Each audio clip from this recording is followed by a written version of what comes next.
Market ऊपर जाए या नीचे जाए, वेल्थ हमेशा तभी बनती है अगर पेशेंस है और एक सही स्ट्रैटेजी है और डिसिप्लिन है। लेकिन मार्केट में इतने सारे ऑप्शंस है, एसआईपीज, म्यूचुअल फंड्स, हम कैसे अपने एसेट को एक सही जगह एलोकेट करें, ये कंफ्यूजन हमेशा रहता है। तो इन्हीं सारे कंफ्यूजन, इन्हीं सारे कॉन्सेप्ट्स को इजी लैंग्वेज में डिकोड करने के लिए आज हमारे साथ है one of the most popular finance educator and expert, Keertan Shah. Hi Keertan, how are you? Hi Navni, thank you so much for inviting me. So Keertan, मेरा सबसे पहले सवाल आपसे यही है कि when we talk about portfolio allocation, तो जो एक रूल है 60 एंड 40 का, इक्विटी एंड डेट, तो क्या वो आज के टाइम पर भी रेलेवेंट है और इट इज नॉट?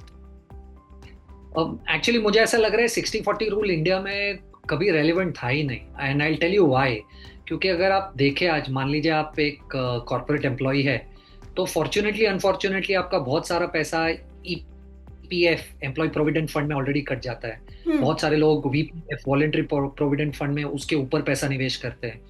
इंडिया में आई बी सरप्राइज अगर कोई मुझे ऐसा कहेगा कि मेरे पास एफडी इन्वेस्टमेंट नहीं है या मैं पीपीएफ में इन्वेस्टमेंट नहीं करता या करती एटीसी बचाने के लिए जो टैक्स वाला था, और या मेरे मॉम डैड ने या किसी ने किसी एक इंश्योरेंस पॉलिसी नहीं खरीदी है। मुझे लगता है ये सब तो फिक्स्ड इनकम इन्वेस्टमेंट है। तो आप चाहते ना चाहते हुए भी बहुत सारा फिक्स्ड इनकम इन्वेस्टमेंट ऐसे भी कर रहे हो। तो जब आप अलग तरीके से एसआईपी के द्वारा या किसी और तरीके से ज्यादा निवेश करने की कोशिश कर रहे हो, तो ज्यादा पैसा और डेट में रोकने की जरूरत नहीं है मेरे हिसाब से। तो मेरा फंडा तो ये है कि आप 70-75% डोमेस्टिक इक्विटी में रखें, और बाकी का बचा हुआ 25 से 30% यूएस इक्विटीज और गोल्ड में इन्वेस्ट कर दे। ये डाइवर्सिफिकेशन बहुत बेहतर है वर्सेस ये ट्रेडिशनल 60-40 रूल। ग्रेट। अब अगर हम बात करें जहाँ पर मतलब स्पेशली अगर हम इंडेक्स फंड शिफ्ट की बात कर रहे हैं यहाँ पे, तो जो कि लार्ज, इतने सारे जो लार्ज कैप फंड्स हैं जो अपने इंडेक्स को, अपने बेंचमार्क इंडेक्स को बीट नहीं कर पा रहे हैं, तो ऐसे में क्या अब जो एक रिटेल इन्वेस्टर है उसे शिफ्ट हो जाना चाहिए towards the index funds? I think नवमी, एक थॉट प्रोसेस सही है कि अगर आपको नहीं कुछ समझता तो आप इंडेक्स फंड ले लीजिए। पर मुझे ऐसा लग रहा है कि 2018 के पहले जो लार्ज कैप फंड्स थे वो आज के फ्लेक्सी कैप फंड्स है। ये मैं लेट मी एक्सप्लेन मैं क्या कह रहा हूँ। 2018 के बाद सेबी ने रिकैटेगराइजेशन कर कर ये बहुत डिस्टिंग्विश कर दिया है कि लार्ज कैप स्टॉक्स का मतलब क्या होता है। तो सेबी के हिसाब से टॉप 100 मार्केट कैपिटलाइजेशन स्टॉक्स को आप लार्ज कैप स्टॉक्स कहते हो। तो 2018 के पहले ये होता था कि आपने किसी एक लार्ज कैप फंड में पैसा रोका है तो कोई डेफिनेशन नहीं था लार्ज कैप स्टॉक क्या है, तो फंड मैनेजर अपने हिसाब से थोड़ा सा ऊपर नीचे करके जो उसे सही लगता था इन्वेस्ट कर देता था। पर 2018 के बाद जब आप एक लार्ज कैप फंड में पैसा निवेश करते हो तो उसको 80% पैसा कंपलसरीली पहले 100 स्टॉक्स में डालना है। इसी वजह से आप देख रहे हो कि लार्ज कैप फंड्स की परफॉर्मेंस इंडेक्स के सामने उतनी ज्यादा अच्छी नहीं दिखती। इसलिए मुझे ऐसा लग रहा है कि आज अगर आपको कुछ भी नहीं समझता तो आप इंडेक्स कर लीजिए, पर अगर आपको लार्ज कैप इन्वेस्टिंग करनी है तो आप फ्लेक्सी कैप में पैसा रोक के करें, क्योंकि एवरेज 65-70% फ्लेक्सी कैप का पैसा लार्ज कैप में ही होता है। अब अगर मैं यहाँ पर बात करूँ, मुझे लगता है ये एक बहुत बड़ी प्रॉब्लम है जो ज़्यादातर लोग फेस करते हैं when it comes to the calculation of return, कि एक्चुअली में वो रियलिटी क्या है। हम लोग सेव करते हैं, हम लोग इन्वेस्ट करते हैं, लेकिन जब हम लोग रिटायर होंगे उस टाइम उस फंड का एक्चुअली क्या वैल्यू होगा, ये ज़्यादातर लोग कैलकुलेट नहीं करते हैं। एंड इसीलिए मुझे लगता है कि हम एक एक्स अमाउंट हम एक्सपेक्ट करते हैं कि हमें रिटर्न मिलेगा, बट हमें नहीं मिलता है। सो ऐसे में as an expert I really want you to explain कि मैं अपना जो वो रिटर्न है, एक रिटायरमेंट रिटर्न जो है, जो मैं एक्सपेक्ट कर रही हूँ, वो मैं किस तरीके से कैलकुलेट कर सकती हूँ? What is the correct way to calculate it, so that मुझे वो रियल रिटर्न जो है वो मेरे सामने हो, कि मुझे पता हो कि क्या मुझे रिटर्न मिलेगा।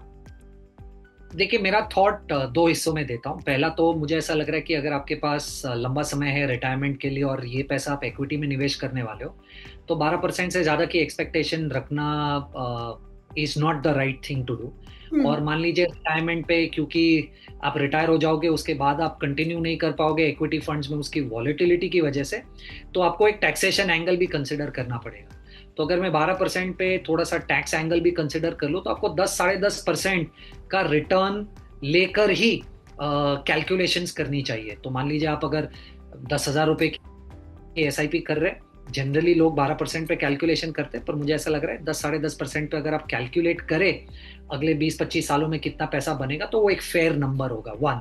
पर आई थिंक इससे ज्यादा बहुत बड़ी मिस्टेक मुझे लग रहा है जो रिटेल इन्वेस्टर्स ये करते हैं कि मान लीजिए आपने 10,000 की एसआईपी का पैसा कितना हो जाएगा वो तो कैलकुलेट कर लिया, हाँ। पर जैसे ही अगले 10-20 सालों में आपकी इनकम बढ़ने वाली है और आपके खर्चे बढ़ने वाले लाइफस्टाइल की वजह से और इन्फ्लेशन की वजह से, वो अकाउंट में नहीं लेते लोग। तो मान लीजिए आज अगर मेरे घर का खर्चा हाइपोथेटिकली 20,000 रुपए है और आज आप 20,000 रुपया सोचकर कैलकुलेशन करेंगे कि मुझे रिटायरमेंट के बाद 20,000 रुपया चाहिए, तो आप अपने रिटायरमेंट गोल के बिल्कुल नजदीक भी नहीं पहुंच पाएंगे।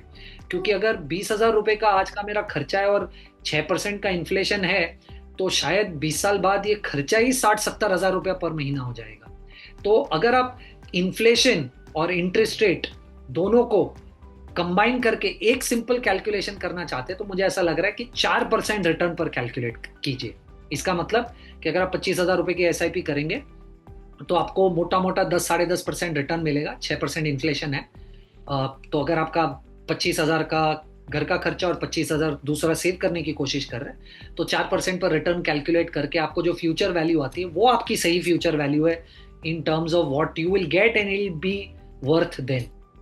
तो ऐसे में व्हाट डू यू फील कि स्टेप अप एसआईपीज की जब हम बात करते हैं तो what is the role of step up SIPs and ये कितना इम्पोर्टेंट है अब आज के टाइम में? बहुत इंपॉर्टेंट है। आई think I give you an example. अगर मान लीजिए आपका महीने का खर्चा 25,000 रुपए है आज हाइपोथेटिकली और 6% इन्फ्लेशन है, तो आज से 25-30 साल बाद 2 लाख रुपया पर महीना इस 25,000 का कॉस्ट हो जाएगा बिना कुछ किए। यानी आज का 25,000 का खर्चा फ्यूचर में 2 लाख का खर्चा है। आपकी लाइफस्टाइल भी आपने नहीं बढ़ाई है, आप सिर्फ 6% से इन्फ्लेशन बढ़ा रहे हो। अब मान लीजिए ऐसे समय में अगर आपने स्टेप अप एसआईपी नहीं की है तो आप अपने खर्चों को कैसे पूरा कर पाएंगे? तो आज मेरी अगर 50,000 रुपए की इनकम है और मेरा 25,000 रुपए का खर्चा है और मैं 25,000 का खर्चा सोचकर आज इन्वेस्टमेंट कर रहा हूं, तो मेरे पास उतना कॉर्पस ही नहीं बचेगा कि मैं 2 लाख का जो खर्चा है वो अफोर्ड कर पाऊं। तो I think one of the biggest mistakes that a lot of people do is कि जब उनकी इनकम बढ़ती है ना, इनकम के साथ सबसे पहले वो अपनी लाइफस्टाइल महंगी बना लेते हैं, ना कि इन्वेस्टमेंट्स इंक्रीज करे। तो I think this is a very interesting and an important question कि जब आपकी इनकम बढ़े ना हर अप्रैल को, तो आप सबसे पहले कोशिश कीजिए कि थोड़ा सा आप इन्वेस्टमेंट बढ़ा पाए। क्योंकि अगर आप इन्वेस्टमेंट नहीं बढ़ाओगे ना तो उतना पैसा इकट्ठा ही नहीं होगा कि आपकी बढ़ी हुई लाइफस्टाइल को मैनेज कर पाए। ट्रू।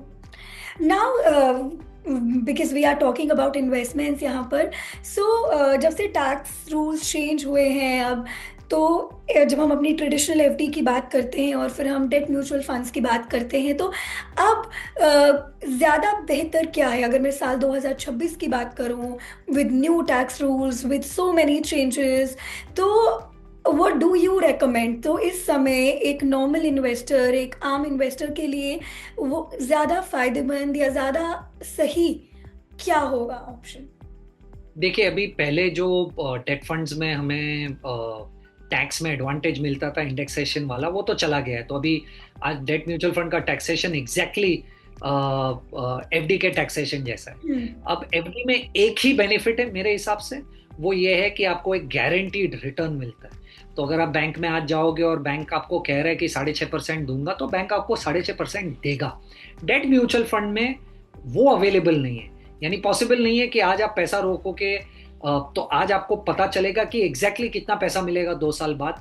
कोई गारंटी नहीं है एफडी की तरह। पर मुझे लगता है कि उसके अलावा डेट म्यूचुअल फंड्स में बहुत ज्यादा एडवांटेजेस है जो शायद आपके फिक्स डिपॉजिट में नहीं है। लाइक से फॉर एग्जांपल लिक्विडिटी, मुझे जब भी पैसा चाहिए, मुझे 2 दिन में पैसा आएगा, कोई पेनल्टी नहीं लगेगी। एफडी में ऐसा नहीं है। Let's say interest rate risk, आज आपने एफडी में पैसा रोक दिया 5 साल के लिए और बैंक आपको 6% रिटर्न दे रहा है, पर 2 साल बाद अगर इंटरेस्ट रेट मार्केट में 7% हो गया, बैंक तो आपको फिर भी 6% देगा। पर डेट म्यूचुअल फंड में फंड मैनेजर का तो काम ही है कि ये रिस्क मैनेज करना, तो वो मैनेज कर लेगा। री इन्वेस्टमेंट रिस्क, मान लीजिए आपने 5 साल की एफडी किया 6% पे, 5 साल बाद आपको पैसा वापस मिला और री इन्वेस्ट करने की कोशिश कर रहे हो, तब नया इंटरेस्ट रेट सिर्फ 5% है। तो आपने 6 पे डाला था और वापस जब री इन्वेस्ट करने की कोशिश करोगे 5 ही मिलेगा। वो रिस्क भी म्यूचुअल फंड संभाल लेगा। तो मुझे ऐसा लग रहा है कि अगर आप एक सोफेस्टिकेटेड इन्वेस्टर हो, आप ये समझते हो कि 3 4 5 साल अगर आप पैसा इन्वेस्टेड रखोगे डेट म्यूचुअल फंड में, तो फंड मैनेजर अच्छे से साइकिल और इंटरेस्ट रेट को प्ले आउट कर पाएगा, तो आपको डेट म्यूचुअल फंड्स में निवेश करना चाहिए वर्सेस एनएफटी। सो अब अगर हम इन्वेस्टमेंट में गलतियों की बात करें, मिस्टेक्स की बात करें, तो आई एम श्योर आप हर आए दिन काफ़ी सारे इन्वेस्टर्स से मिलते होंगे, बी बिगिनर या be seasoned. So what do you think कि एक वो एक या दो या तीन, मतलब you can definitely share with us, कि वो आपको क्या लगता है कि वो ज़्यादातर मिस्टेक्स कौन सी है, वो एक मिस्टेक या दो ऐसी एक्सपेंसिव फाइनेंशियल मिस्टेक्स जो आपको लगता है कि ज़्यादातर जो लोग हैं वो करते हैं, स्पेशली जो एक्सपीरियंस्ड या सीजन्ड इन्वेस्टर्स भी हैं, जिनसे हम एक्सपेक्ट नहीं कर सकते ऐसी गलतियां, बट वो भी बार बार ये गलती करते हैं। मुझे ऐसा लग रहा है मार्केट को टाइम करने की कोशिश करना सबसे बड़ी गलती है। न्यू कमर को भी ऐसा लगता है कि शायद मार्केट एक्सपेंसिव है, बाद में इन्वेस्ट करूंगा, और ये सेम फीलिंग सीजन्ड इन्वेस्टर्स को भी है, क्योंकि उनको शायद ऐसा लगता है कि अब मुझे मार्केट समझता है तो मैं शायद टाइम कर पाऊंगा। एक आपको सिंपल एग्जांपल देता हूँ। मान लीजिए पिछले 35 सालों की बात करें अगर हम, तकरीबन 8,400 ट्रेडिंग दिन रह चुके पिछले 35 सालों में।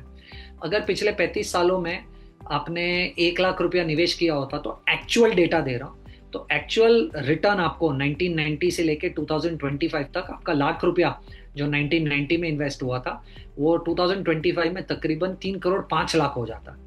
अब 8,400 दिन में से अगर आप 10 बेस्ट दिन सिर्फ अगर इन्वेस्टेड नहीं रहते मार्केट को टाइम करने के चक्कर में, तो आपका रिटर्न आधा हो जाता। 10 बेस्ट दिन अगर आप निकाल दे 8,400 में से पिछले 35 सालों में, तो आपका कॉर्पस 3,05,00,000 से गिरकर 1,60,00,000 हो जाता। तो मुझे ऐसा लग रहा है कि मार्केट को टाइम करने की गलती सबसे बड़ी गलती है। And like very seasoned investors have said that nobody can time the market, तो आप कोशिश भी मत कीजिए। ग्रेट। नाउ एक और गलती है जो मुझे लगता है ज़्यादातर लोग करते हैं, एंड आई होप कि आप मुझसे अग्री करेंगे। When it comes to life insurance, तो काफ़ी लोग उसे इन्वेस्टमेंट के तौर पर देखते हैं। तो सबसे पहले तो मुझे इस पे आपका टेक चाहिए कि क्या एक लाइफ इंश्योरेंस लेना सच में वेल्थ क्रिएशन का एक स्टेप है। एंड साथ ही मैं ये भी जानना चाहूँगी कि अगर मैं हूँ एक आम कॉरपोरेट एम्प्लॉय में हूँ, एंड मेरा एक सेट सैलरी है, लेट्स जस्ट से 50,000 मेरा सैलरी है, and I really want to build wealth for my future, तो उसका रोड मैप क्या होगा? How can I allocate my my savings, मतलब मैं किस तरीके से अपना पोर्टफोलियो जो है डिस्ट्रीब्यूट, मतलब कैसा डाइवर्सिफिकेशन होना चाहिए मेरे पोर्टफोलियो का। एंड साथ ही माय फर्स्ट क्वेश्चन ऑल्सो कि what is your take on that? No absolutely, I think I am completely in sync with you. मुझे ऐसा लग रहा है कि इंश्योरेंस में इन्वेस्ट करना is a crime, if I can use that word, क्योंकि इंश्योरेंस बना सिर्फ प्रोटेक्शन के लिए। इंश्योरेंस क्या होता है? इंश्योरेंस का मतलब है कि आपने हर साल एक प्रीमियम भरा, आपको कुछ हुआ तो आपकी फैमिली को एक मोटी रकम है सम एश्योर्ड मिल जाएगी। ट्रू। आपको कुछ नहीं हुआ तो आपने भरा हुआ प्रीमियम चला गया। I think that is term insurance. But unfortunately होता ही है ना, इसको बेचा इस तरीके से जाता है कि आपको कोई एजेंट आके बोलेगा कि आप हर साल इंश्योरेंस प्रीमियम भरे और आपको कुछ हुआ तो ठीक है, आपको सम एश्योर्ड मिल जाएगा, आपको कुछ नहीं हुआ तो भी पैसा वापस आएगा। And I keep asking investors कि आपको अगर कुछ नहीं हो तो आपको खुश होना चाहिए ना कि आपको कुछ नहीं हुआ, पैसा क्यों चाहिए? So I think people don't really understand कि जब आप इंश्योरेंस की बात करते हैं ना, तो उसको सिर्फ आपको रिस्क बचाने के एंगल से देखना चाहिए। क्योंकि मैं तो इतने सालों से इंश्योरेंस के प्रोडक्ट्स को ट्रैक कर रहा हूँ, 5%, 5.5% से ज्यादा रिटर्न निकलता ही नहीं है, राइट? तो एक तो आप कॉम्प्रोमाइज कर देते हो कि आपको सम एश्योर्ड भी बहुत कम मिल रहा है और उसके ऊपर रिटर्न भी नहीं मिलता है। हाँ। तो आपने 10,000 का प्रीमियम अगर डाला है तो 10,000 के प्रीमियम पे आपको लाख रुपए का कवर देते हैं और रिटर्न मिलता है 5.5%।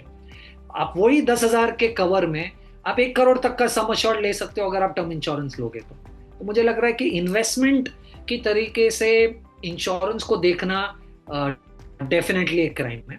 अब आपके दूसरे क्वेश्चन को, अगर मान लीजिए आप 50,000 की सैलरी है, आप महीने का 15,000 या 20,000 रुपया हर महीना निवेश कर सकती है, what ever that number is. हाँ मतलब तो मुझे मैं ऐसा लग रहा है कि आपको ऐसा। आपके लिए मैं इसको थोड़ा सा और क्लियर कर देती हूँ। मेरा 50,000 इज माई सैलरी, वो मुझे लगता है एक एवरेज सैलरी है इस समय 20-25 साल के एक मतलब एक शख्स की। देन मैंने ऑलरेडी अपना जो 30,000 रुपीज़ है वो मैंने अपना खर्चा, अपना rent and everything I have given. Now I am left with 20,000, let's just से 20,000 रुपीज़ मेरे पास है, जिसे मैं सेव कर रही हूँ या मैं इन्वेस्ट कर सकती हूँ, जो कि एक मतलब मनी है। नाउ आई हैव टू, अब मुझे अपना पोर्टफोलियो बनाना है। तो as an expert what do you suggest me कि ये 20,000 में अब कहाँ कहाँ एलोकेट करूँ एक सही तरीके से? आई थिंक 20,000 रुपए की आप सबसे पहले तो SIP स्टार्ट कर लीजिए। मैंने स्टार्टिंग में जैसे आपको कहा कि 70% डोमेस्टिक और बाकी का बचा हुआ 30% स्प्लिट बिटवीन US इक्विटी और गोल्ड। तो आप ये करेंगे कि आपके पास अगर 20,000 रुपया है SIP करने के लिए, तो उसका 70% होता है 14,000। 14,000 को इक्वली डिवाइड कर दीजिए लार्ज मिड स्मॉल में। तो मान लीजिए आपने 4,000 रुपये का कोई फ्लेक्सी कैप फंड ले लिया एज लार्ज कैप, दूसरा 5,000 रुपये का कोई मिड कैप फंड ले लिया, और बाकी का 5,000 का एक स्मॉल कैप फंड ले लिया। तो आपने 3 फंड ले लिए जो डोमेस्टिक मार्केट को फोकस करते हैं। बचे हुए 6,000 में से 3,000 रुपया आप गोल्ड ETF या गोल्ड म्यूचुअल फंड में निवेश करें, और बचा हुआ 3,000 आप नेस्डैक में, या तो आप S&P 500 और नेस्डैक के इंडेक्स में स्प्लिट कर सकते हैं, या सिर्फ नेस्डैक में डाल दीजिए। आई थिंक ये पोर्टफोलियो सबसे बेहतर पोर्टफोलियो है, प्रोवाइडेड आपके पास 8-10 साल का इन्वेस्टमेंट होराइजन है, आप थोड़े से अग्रेसिव हो, और आपको ये समझता है कि इक्विटी मार्केट में पैसा निवेश करने का मतलब FD की तरह हर साल 12% रिटर्न नहीं है, वो ऊपर नीचे जाएगा। अगर ये बेसिक्स क्लियर है और आपके पास 8-10 साल का इन्वेस्टमेंट होराइजन है, तो ये पोर्टफोलियो कॉम्पोजिशन सबसे बेहतर है मेरे हिसाब से। ग्रेट। सो नाउ अभी मुझे लगता है स्टेप अप SIP की हमने अभी बात करी है। So I think we have covered that. But now एक जाते जाते मैं एक लास्ट क्वेश्चन आपसे पूछना चाहूंगी, which is about the advice that you give as an expert. I am sure आप बहुत सारे लोगों का पोर्टफोलियो आपने देखा होगा, एंड बहुत सारी चीज़ें हैं जो आपने कहते हैं ना, वो एक टीचर पकड़ता है गलतियाँ कि अच्छा ये गलती है या ये करेक्ट चीज़ है। So I really want you to explain here पहले तो कि वो क्या क्या गलतियाँ हैं जो ज़्यादातर आप सोचते हैं जो लोग करते हैं, जो आप देखते हैं पोर्टफोलियोज में, और कैसे वो उससे बच सकते हैं। And secondly one advice that you want to give to everyone, specially जिन्होंने अभी अभी अर्न करना स्टार्ट किया है, द बिगिनर्स जिन्होंने अभी भी जॉब करना स्टार्ट किया है। एंड यू नो आजकल one thing which is very very very trending nowadays, I have seen a lot of kids nowadays, they have started earning and they have started taking credit cards, loans, and जिन्हें हमें लगता है कि यार ये तो मेरी ज़रूरत है, they take मतलब they buy phones on those credit cards. So I really want you to talk about that also, one piece of advice that you want to give to them, and one thing जो आप देखते हैं बहुत अपने portfolio में, अपने clients के portfolio में, जो सबसे ज़्यादा मिस्टेक आप देखते हैं। So I really want you to speak on these two. I think दो कॉमन मिस्टेक जो मैं हर बार देखता हूँ जब मुझे कोई नया प्रोस्पेक्टिव इन्वेस्टर अप्रोच करता है पोर्टफोलियो रिव्यू के लिए। सबसे पहला ये है कि उन्होंने जो भी फंड्स ले रखे हैं इन्वेस्टमेंट के लिए, वो सब ऐसे फंड्स होते हैं जिन्होंने नियर टर्म में बहुत अच्छा परफॉर्म किया होता है। इसका मतलब एक चीज़ बहुत क्लियर है कि जब इन्वेस्टर कम्युनिटी विदाउट एक प्रोफेशनल की हेल्प से जब निवेश करता है, तो सिर्फ one of the biggest criteria जो वो देखते हैं वो पिछले 1 या 3 साल का रिटर्न है। तो पिछले 1 या 3 साल में अगर फंड ने बहुत अच्छा परफॉर्म किया तो वो फंड डेफिनेटली हमको क्लाइंट के पोर्टफोलियो में दिखता ही है, right. I think that's a big mistake. You can not assume के नियर टर्म परफॉर्मेंस में अगर फंड ने अच्छा किया इसका मतलब फंड अच्छा है। आपको बहुत सारी दूसरी चीजें देखनी है फंड में, for you to be able to understand कि फंड कंसिस्टेंट है कि नहीं, मार्केट गिरता है तब कितना कम गिरता है, रिस्क कितना ले रहा है, फंड में मैनेजर कितने सालों से है। आपको बहुत सारी चीजें देखनी है। आप सिर्फ पिछला 1 या 3 साल का रिटर्न देखकर फंड में निवेश नहीं कर सकते, वन। दूसरा सबसे prominent mistake that I see investors typically do is, investors के पास बहुत सारे म्यूचुअल फंड्स होते हैं या स्कीम्स होते हैं उनके पोर्टफोलियो में। मुझे ऐसा लग रहा है तब बेसिक प्रॉब्लम जो म्यूचुअल फंड आपके लिए सॉल्व कर रहा है वो ये है कि 5,000 स्टॉक लिस्टेड है। आप किसी एक फंड मैनेजर को पकड़ रहे हो कि यार मेरे लिए कुछ 40-50 स्टॉक्स ढूंढ के दो जो अगले 5-10 साल में अच्छा करेंगे इन 5,000 स्टॉक्स में से। वो पर्पस है आपका म्यूचुअल फंड में निवेश करने का। पर अगर आप 20 फंड्स में इन्वेस्ट कर लोगे और हर फंड 50 स्टॉक में इन्वेस्ट कर रहा है, तो आप तो 750,000 स्टॉक्स लेकर बैठे हो, इतनी सारी स्कीम्स लेकर। तो मुझे ऐसा लग रहा है, इन्वेस्टर्स को ऐसा लग रहा है कि मैं जितने नए स्कीम्स ऐड करूंगा उतना डाइवर्सिफिकेशन हो रहा है, पर ऐसा नहीं है। It is extremely counter productive. तो ये दो बिगेस्ट मिस्टेक्स है जो मैं देखता हूँ इन्वेस्टर कम्युनिटी टिपिकली करती है। और अगर कोई यंग ऑडियंस है जो मुझे देख रहा है और अभी अभी कमाना शुरू किया है, तो मुझे ऐसा लग रहा है कि सबसे पहली एक हैबिट जो आपको इनकलकेट करनी है वो ये है कि अगर मान लीजिए 30 तारीख को या 1 तारीख को आपको पगार आ रहा है, तो सबसे पहले आप डिसाइड कीजिए कि इस पगार में से कितना पैसा आप इन्वेस्ट कर सकते हैं, जिसके बाद बचा हुआ पैसा आप स्पेंड करेंगे। राइट। टिपिकली लोग उल्टा करते हैं, पहले खर्चा कर लेते हैं, फिर महीने के एंड में जो बचता है वो निवेश करने की कोशिश करते हैं, पर अनफॉर्चुनेटली महीने के एंड में कुछ बचता ही नहीं है। तो the most basic thing that you can do is पहले इन्वेस्ट कर दो, बचा हुआ पैसा खर्चा करो। एंड बाय द वे, मैं उस स्कूल ऑफ थॉट से बिल्कुल नहीं हूं कि आप कॉम्प्रोमाइज करके सेविंग्स करो, आप लाइफस्टाइल मत जिए। मैं तो बोल रहा हूँ खुल के जियो, पर सेविंग कर लो, बचे हुए पैसे पे खुल के जियो, कोई इशू नहीं है। बहुत कह सकते हैं एक FAQ जो बहुत फ्रीक्वेंटली ये सवाल है जो हमारे पास आते हैं, एंड आई एम श्योर बहुत ही क्लैरिटी के साथ हमें उसका जवाब मिला है। थैंक यू सो मच कीर्तन for this amazing session. So guys, इसके अलावा अगर कोई भी ऐसे सवाल है जो इन्वेस्टमेंट को लेकर या आपके फ़ायदे को लेकर, टैक्स को लेकर, कोई भी ऐसा कंफ्यूजन या डाउट है आपके पोर्टफोलियो को लेकर, तो वो आप हमें कमेंट्स में ज़रूर बताएं। और ऐसे ही और भी सेशंस के लिए देखते रहें जी बिजनेस।